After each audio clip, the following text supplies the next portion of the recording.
Alassane Ouattara est le grand témoin de 64 minutes. Le président de la République de Côte d'Ivoire vient tout juste d'être réélu avec plus de 80% des voix dès le premier tour. Plusieurs de ses opposants avaient appelé au boycott de cette élection. Ses adversaires dénoncent un chef d'État autocrate. 5 ans après les violences post-électorales, le pays est en tout cas loin d'être réconcilié. Comment l'expliquer? Que répond Alassane Ouattara à ses détracteurs? Le chef d'État ivoirien répond à nos questions sur TV5. Mon entretien réalisé juste après la proclamation des résultats par notre envoyé spécial Dominique Larèche. Monsieur le Président élu, 83,66% des voix. Ce résultat, il dépasse vos espérances? Légèrement. Je dois dire que je m'attendais à un score important parce que nous avons beaucoup travaillé ces 4 dernières années. Nous avons fait des choses extraordinaires. Il n'y a pas un seul pays au monde qui a fait 9% de croissance d'affilée pendant 4 ans.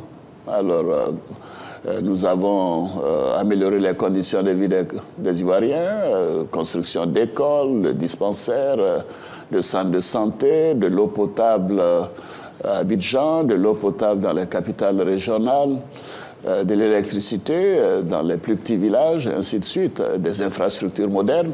C'est la satisfaction donc, que manifestent mes concitoyens et j'en suis très fier et je les remercie. Le taux de participation est de 54%, ce qui veut dire en gros qu'un Ivoirien sur 2 est allé voter. Comment vous allez faire pour être le président de tous les Ivoiriens? Comment on fait quand on est président de la République? Mais vous savez, en 2010, j'avais eu 54%. Et je me suis comporté et j'ai géré ce mandat en étant le président de tous les Ivoiriens. Et ce sera pareil, je continuerai. En réalité, je pense que ce 83% et le taux de participation reflètent aussi la satisfaction des Ivoiriens avec mon bilan, avec ma politique, avec ma vision, avec ce que nous avons proposé aux Ivoiriens pour le futur. Moi, je pense que le taux de participation est un taux de participation qui est bon. Je ne pense pas qu'on puisse dire qu'il y a 45% d'abstention, ce n'est pas vrai. Dans aucun pays, les gens ne votent à 100%. Dans la plupart des grandes démocraties, ça ne dépasse pas 50 à 60%. Peut-être on pourrait me dire que l'appel à boycott a pu causer 4 ou 5 points, mais je ne dirais pas plus. Pas plus. Alors récemment, vous avez annoncé que vous alliez modifier un article de la Constitution qui a été l'objet de la crise notamment. C'est l'article 35, celui qu'on appelle l'ivoirité, qui interdit à toute personne qui n'est pas de père et de mère ivoirienne de pouvoir se présenter à l'élection présidentielle. Vous allez le supprimer purement et simplement? Non, non, vous savez, c'est pas... je ne propose pas une modification constitutionnelle juste par rapport à cet article. Moi, je veux une réforme constitutionnelle. La présente constitution a été faite par un régime militaire qui avait ses objectifs, qui a même l'immunité dans la Constitution, qui a toute une série de dispositions incohérentes qui nous ont d'ailleurs posé des problèmes à un moment donné au niveau de notre Conseil constitutionnel. C'est une nouvelle constitution pour la 3e République de Côte d'Ivoire. Mais j'ajoute que ce n'est pas pour essayer de briguer un 3e mandat. La limitation de 2 mandats sera respectée dans la nouvelle Constitution. Mais il faut maintenant renforcer les institutions, clarifier un certain nombre de choses et bien sûr enlever tout ce qui est germe de conflits gènes et ainsi de suite et abandonner ces histoires de stratifier les Ivoiriens. C'est abominable. Donc ça, c'est derrière nous déjà parce qu'à Marcoussis, après la crise, nous avions déjà décidé que les candidatures ne doivent pas tenir compte de ces critères. Au fond, Monsieur le Président, est-ce que le problème, ce n'est pas le rapport à la citoyenneté en Côte d'Ivoire? Le problème, c'est pas qu'il y a peut-être des gens qui travaillent en Côte d'Ivoire depuis des années et qui sont toujours considérés et qui donc se considèrent aussi toujours comme des étrangers. C'est pas ça le problème de fond, finalement? Oui, mais ça existe dans tous les pays. Peut-être vous pourrez me dire, madame, que le taux est plus élevé en Côte d'Ivoire. C'est vrai que nous avons particulièrement élevé 22% de la population n'ont pas la nationalité ivoirienne. Et sont d'origine des pays africains, des pays voisins, notamment le Burkina, le Mali, la Guinée, même le Nigeria. Mais ça, c'est un problème qui se vit dans tous les pays où il y a une certaine prospérité. Pourquoi les gens vont en France, en Europe, en si grand nombre et que ça pose des problèmes? C'est parce qu'ils vont chercher un meilleur avenir. C'est la même chose. La prospérité de la Côte d'Ivoire a attiré d'autres personnes qui viennent pour chercher du travail, pour chercher une terre d'hospitalité. C'est d'ailleurs notre hymne national. Nous voulons que la Côte d'Ivoire continue d'être une terre d'hospitalité. Et vous savez, tant qu'il n'y avait pas d'instrumentalisation de cette notion de discrimination par le régime militaire et mon prédécesseur, nous n'avions pas de problème entre les Ivoiriens. Tout se passait bien en Côte d'Ivoire. C'est ce que je veux rétablir, que nous puissions être une terre d'hospitalité, que ceux qui travaillent ici, si certains veulent la nationalité et que les critères sont remplis, bien sûr, ils seront naturalisés. La réconciliation. Oui. On a l'impression qu'elle est en panne, malgré tout, en Côte d'Ivoire. Mais madame, à qui vous avez parlé? On a l'impression qu'elle est en panne. Oui.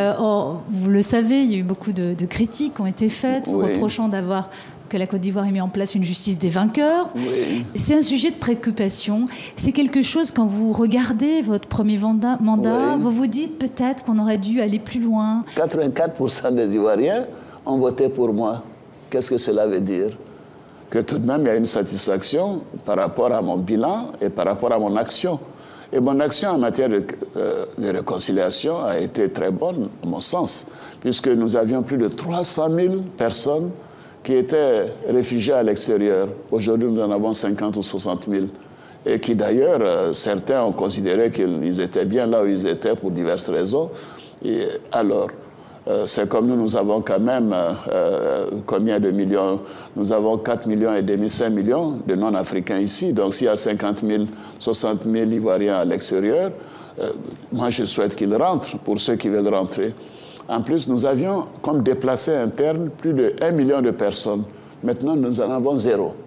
À partir de là, la réconciliation, c'est une question de cœur, c'est une question personnelle, je dirais. Chacun de nous doit faire ce qu'il faut pour se réconcilier avec l'autre. Moi, je tends la main et je continuerai de tendre la main. Mais je souhaite que les autres viennent dans ce processus. Il faut se pardonner ce qui a été fait. J'ai visité toutes les 31 régions de Côte d'Ivoire et j'en ai appelé au pardon, à la réconciliation. Et j'ai également pris des mesures exceptionnelles. Dans certains cas, nous avons maintenant la question des victimes et des proches des victimes. Parce que, voyez-vous, réconciliation ne veut pas dire pas de justice. Il faut juger ceux qui ont commis des crimes graves. Et en même temps, il faut indemniser les proches des victimes, matériellement et psychologiquement. Moi, je suis très à l'aise, par conséquent, madame, pour dire que nous avons une politique de réconciliation. J'ai mis les structures en place, la Commission Dialogue, Vérité et Réconciliation, ensuite maintenant la CONARIV, la Commission nationale de réconciliation et d'indemnisation des victimes. J'ai même mis en place la Chambre des rois et chefs traditionnels parce qu'eux, ils jouent un rôle important au niveau local pour la réconciliation. Aujourd'hui, nous n'avons vraiment pas de problème majeur entre les populations, sauf les problèmes normaux, entre différentes couches de la population. Mais c'est un problème politique maintenant. Si un parti politique décide de boycotter des élections, qu'est-ce que nous pouvons faire? Là, nous ne pouvons pas l'obliger à le faire. Donc je continuerai parce que je crois que c'est important. Et moi, je suis le président de tous les Ivoiriens, sans exclusive, sans discrimination. Justement, vous êtes face caméra. Oui. Qu'est-ce que vous avez à dire aujourd'hui à votre adversaire d'hier, l'ancien président Laurent Gbagbo? Vous avez un message à lui adresser, comme à tous les autres du FPI, ceux qui ont du mal à rentrer dans la règle du jeu politique. Qu'est-ce que vous avez à dire aujourd'hui à Laurent Gbagbo si vous écoute? Je n'ai pas à m'adresser à Laurent Gbagbo en particulier. Laurent Gbagbo a eu un comportement qui amène une grave crise à ce pays, plus de 3000 morts. Il est entre les mains de la justice internationale, il sera jugé. Et puis après, la vie continue. Je m'excuse maintenant.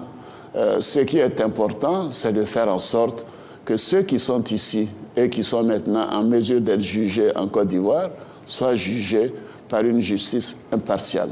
Et nous nous attelons à cela. Il n'y a pas de justice des vainqueurs ou de justice des vaincus. Ce n'est pas ma manière de voir les choses. Il n'y aura pas d'impunité en Côte d'Ivoire. J'ai toujours considéré que l'impunité est une mauvaise chose. Donc nous continuerons et nous voulons faire en sorte de tourner la page. On a l'impression que pour l'aile dure du FPI, la part non négociable, comme on dit, de leur âme, c'est la libération de Laurent Gbagbo. Alors vous n'avez pas les moyens de le faire libérer, puisqu'il doit être jugé. Voilà. Mais en revanche, le jour où il sera jugé, si un jour il pourrait revenir en Côte d'Ivoire, vous pourriez demander, faire un geste pour justement que cette réconciliation, eh bien, elle aboutisse. Mais madame, ça fait beaucoup de si, hein. Attendons de voir ce que la CPI va faire. Je ne suis pas la CPI. Ce n'est pas un reproche, mais vous avez l'air un peu fatigué. Elle a été éprouvante, cette campagne. C'est éprouvant, une campagne électorale. Ah oui, mais une campagne électorale est toujours éprouvante. Je suis le seul candidat à avoir visité les 31 régions de Côte d'Ivoire.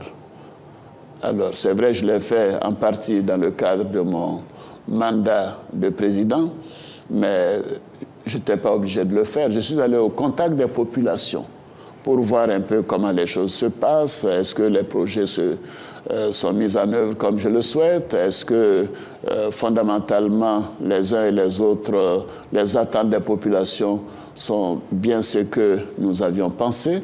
Est-ce qu'il faut changer de cap? Et ainsi de suite. Comment accélérer les projets? S'il y a des problèmes de financement, comment les trouver? Chaque région de la Côte d'Ivoire a reçu ma visite pendant ces 3 ans et demi. C'est tout de même, c'est pas un rythme qui est facile à supporter, mais vous savez, c'est normal et ça continue. C'est pour toutes ces raisons que je pense que c'est bon d'avoir un poste de vice-président. Un président ne peut pas tout faire. J'ai tout de même replacé la Côte d'Ivoire sur le plan diplomatique. Je signale que pendant ces 4 ans, j'ai visité tous les pays de la sous-région. J'ai visité tous les grands pays du Conseil de sécurité. Je suis allé en Chine, en France, bien sûr, plusieurs fois, en Angleterre, donc en Allemagne, ainsi de suite, au Japon. Donc, la Côte d'Ivoire est maintenant sur la carte du monde. Tout le monde sait où se trouve la Côte d'Ivoire. Les uns et les autres considèrent que la Côte d'Ivoire est un pays qui marche, où la démocratie est en marche, où l'économie est en marche, où les investisseurs peuvent venir et investir parce qu'il y a la sécurité, il y a la paix dans ce pays. Donc tout cela, évidemment, prend du temps, prend des efforts et prend de l'énergie. Et je suis heureux de l'avoir fait. Je vous remercie beaucoup, Monsieur le Président. Je vous remercie beaucoup, Madame. Merci beaucoup.